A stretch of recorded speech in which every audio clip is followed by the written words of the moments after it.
Israel में आतंकी संगठन हमास के अंधाधुंध रॉकेट हमलों और गाजा पट्टी में सेना की जवाबी कार्रवाई के बाद हजारों लोगों की मौत हुई है।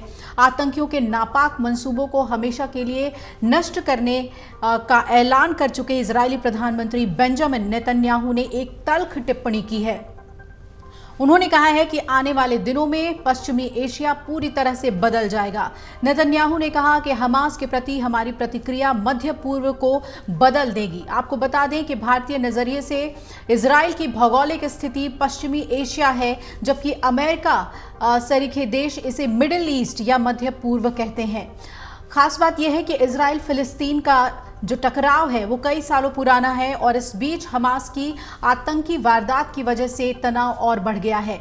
ईरान और हिजबुल्ला ने हमास के हमले की प्रशंसा की है। हालांकि तेहरान ने हमलों में किसी की भी भूमिका से इनकार किया है। इजरायली प्रधानमंत्री बेंजामिन नेतन्याहू ने हमास के हमलों से प्रभावित दक्षिणी सीमावर्ती शहरों के मेयरों से बात करने के लिए पहुंचे और पीएम नेतन्याहू ने गाजा के नागरिकों को हमास के ठिकानों से दूर चले जाने की चेतावनी भी दी। आपको बता दें कि शनिवार को हमलों की शुरुआत हुई थी और नेतन्याहू ने पहली प्रतिक्रिया में हमास के आतंकी ठिकानों को मलबे में बदलने की कसम खाई थी। इजराइल के प्रधानमंत्री नेतन्याहू ने सैन्य कार्रवाई के बीच फिलिस्तीनी आतंकी संगठन हमास को कड़ी चेतावनी दी है और नेतन्याहू ने कहा है कि इजराइल ने इस युद्ध की शुरुआत नहीं की है, लेकिन हम इसे अंजाम तक पहुंचाएंगे। नेतन्याहू ने एक संबोधन में कहा कि हम ये युद्ध नहीं चाहते थे, इसे सबसे क्रूर तरीके से हम पर थोपा गया था। हालांकि इजराइल ने इस युद्ध को शुरू नहीं किया, लेकिन इसे हम खत्म करेंगे।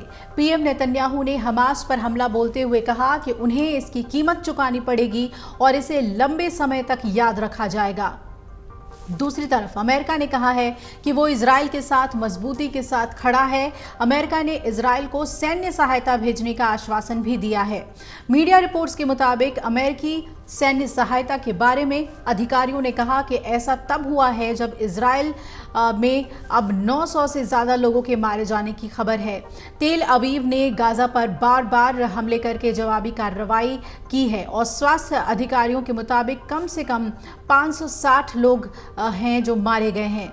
वहीं औपचारिक रूप से युद्ध की घोषणा के एक दिन बाद इजराइल की सेना ने दक्षिणी शहरों में हमास के आतंकवादियों को कुचलने के लिए ऑपरेशन आयरन स्वॉर्ड शुरू किया था। हमास के खिलाफ इजरायली सेना की महत्वपूर्ण कार्रवाई के बाद सेना ने लगभग 3 लाख रिजर्व सैनिकों को बुलाया। सेना की कार्रवाई के बाद से इजरायली रक्षा मंत्री योव गैलेंट ने कहा कि उन्होंने गाजा की पूरी घेराबंदी का आदेश दिया है। सरकार के इस फैसले का अर्थ है कि बिजली काट दी जाएगी। सैन्य कार्रवाई वाले क्षेत्र में भोजन और ईंधन की सप्लाई भी रोकी जाएगी। सेना की घोषणा इजरायली सेना के ये कहने के बाद आई है कि उसने हमास के कब्जे से सीमावर्ती इलाकों को मुक्त करा लिया है। इजराइल ने फिर से नियंत्रण हासिल कर लिया है। इजराइल में युद्ध के बीच यूरोपीय देशों की बैठक बुलाई गई और मीडिया रिपोर्ट्स के मुताबिक मध्य पूर्वी क्षेत्र के देशों के लिहाज से इजराइल की सैन्य कार्रवाई बेहद अहम है। फिलिस्तीन इजराइल पर दमन के आरोप लगाता रहा है। इस बीच हमास के आतंकी हमलों के बाद हालात पूरी तरह से बदल चुके हैं और अब नजरें यूरोपीय देशों की बैठक पर टिकी हुई है।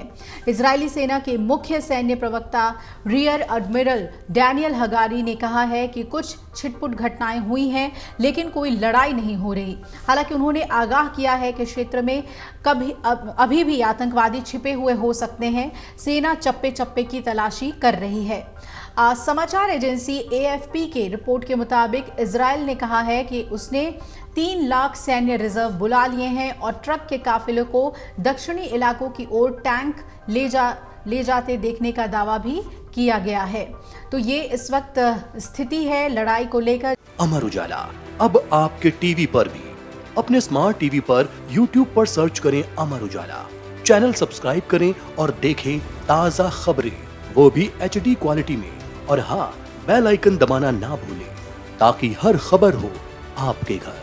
अमर उजाला, निष्पक्ष, निर्भीक, निरंतर।